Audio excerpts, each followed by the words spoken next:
Bonjour à tous et bienvenue sur ma chaîne. Je m'appelle Solim, je suis une entrepreneure agricole et passionnée du monde rural. Je construis des communautés rurales autour des cultures à forte valeur ajoutée afin de permettre à ces communautés d'améliorer considérablement leur niveau de vie.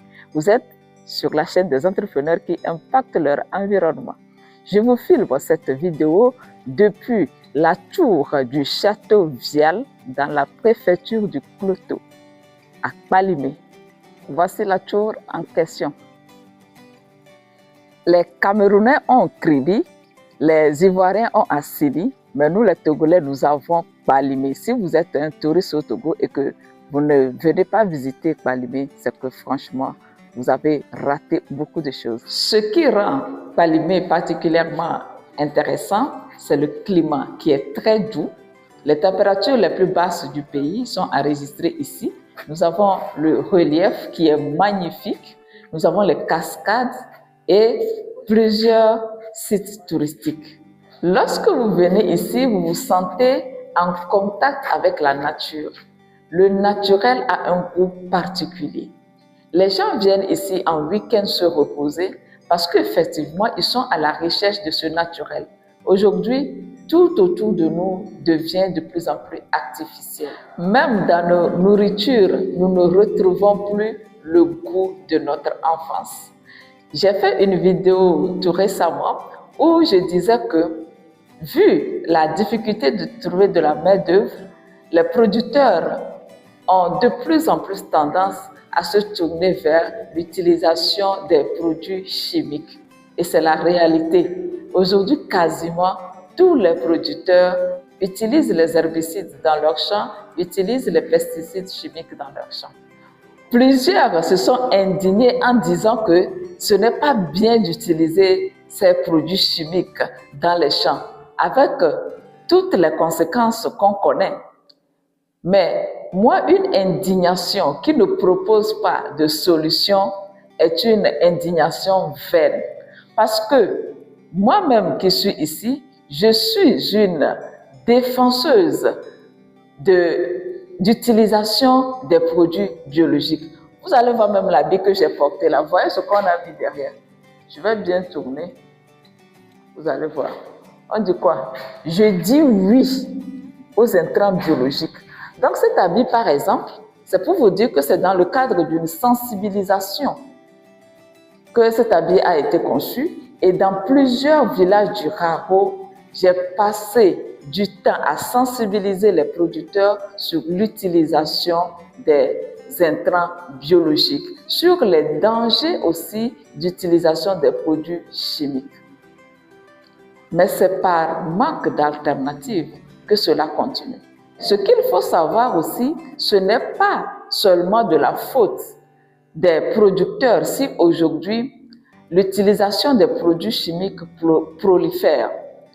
Parce qu'on produit ce que le marché demande. Sur le marché aujourd'hui, nous avons des produits biologiques qui sont cultivés dans le respect de l'environnement et de l'humain. Et on a aussi des produits conventionnels qui sont cultivés avec des pesticides et des herbicides chimiques. Lorsque ces deux types de produits se retrouvent sur le marché, qu'est-ce que la population préfère? La population préfère acheter les produits conventionnels, soit disant que c'est moins cher. Lorsque, par exemple, tu amènes des ananas sur le marché et que tu dis que ça c'est ananas biologique, ceci c'est ananas conventionnel, les gens vont te dire ananas c'est ananas. Nous on ne voit pas de différence. Ce n'est pas seulement sur le plan local qu'on retrouve cette situation. Je travaille sur les filières biologiques, principalement sur la filière ananas qui est destinée à l'exportation. Depuis Covid, les statistiques nous reviennent que même en Europe, l'achat des produits biologiques a considérablement baissé. Ce qui fait que même ici, on est obligé aussi de baisser la production. Sinon, on n'a pas de débouché pour aller vendre. Vous qui êtes de la diaspora, par exemple, lorsque vous allez dans les magasins pour acheter des fruits et légumes, est-ce que vous êtes prêt à acheter le prix du bio la plupart d'entre vous, partez acheter le conventionnel. Donc, s'il faut produire le bio, faire tous les efforts qu'il faut pour pouvoir mettre ces produits sur le marché et que vous n'achetez pas parce que le pouvoir d'achat n'est pas, alors pourquoi continuer par produire? Aujourd'hui, si le producteur est garanti que, en donnant les efforts qu'il faut pour produire bio, il peut le vendre à un prix qui va l'avantager, ils sont prêts à le produire. Ils sont prêts à le faire. Parce que déjà sur l'ananas, ils le font, mais c'est parce que c'est sur de petites superficies que jusqu'à aujourd'hui, ils ne continuent pas à le faire. Mais s'il fallait augmenter les superficies, mais le vendre au prix où on le vend actuellement, je ne pense pas qu'un producteur peut se gêner à le faire. D'autant plus que les produits chimiques sont partout et à moindre coût. Les commentaires qui condamnent l'utilisation des produits chimiques ne sont valables que si ces commentaires sont écrits par des personnes qui achètent le bio et qui payent le prix pour le bio. Mais ceux qui viennent condamner seulement, mais lorsqu'il faut mettre la main à la poche et dépenser et acheter, lorsque ces gens se retrouvent dans les magasins et qu'il faut poser des actes, préfèrent acheter le conventionnel, ces gens-là ne sont pas légitimes pour venir critiquer les producteurs qui font usage de produits chimiques. Je m'arrête là pour ce sujet et je vais vous faire profiter de notre visite ici dans le château Vial de Balimé. Je vous préviens que la voie pour accéder au château Vial n'est pas très bonne. Si vous voulez y aller à voiture, assurez-vous que vos pneus sont en bon état. Ça secoue un peu. Je ne sais pas si vous arrivez à le remarquer dans la vidéo. Donc, je vais vous faire l'histoire du château Vial. De temps en temps, je deviens une petite historienne, mais c'est pour faire la promotion du pays. On est en zone rurale. C'est aussi pour montrer que ce n'est pas seulement dans les grandes villes qu'il y a la vie. On trouve des choses très intéressantes en zone rurale. Ici, par exemple, dans le Cloto, si vous n'êtes pas intéressé par l'agriculture, vous pouvez quand même vous installer pour le tourisme ou pour profiter d'une meilleure qualité de vie.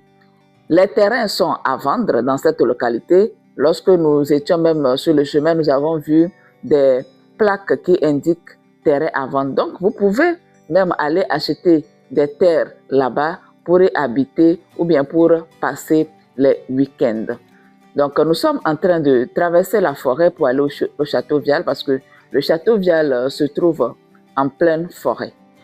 Le guide touristique nous a expliqué que le château en question a été construit par un avocat français d'origine allemande du nom de Vial. Il était en mission en Afrique de l'Ouest et a choisi le Togo, la préfecture de Cloto, pour construire son château. Voici le château en question. On vient d'arriver. C'était sa maison où il séjournait de temps en temps. Dans les années 1960, la mission de l'avocat Vial a pris fin en Afrique de l'Ouest et doit retourner dans son pays d'origine. Il a donc offert le château au président de la République de l'époque qui était le président Gnassingbé Eyadema. Donc, il a offert ce château au président Gnassingbé Eyadema.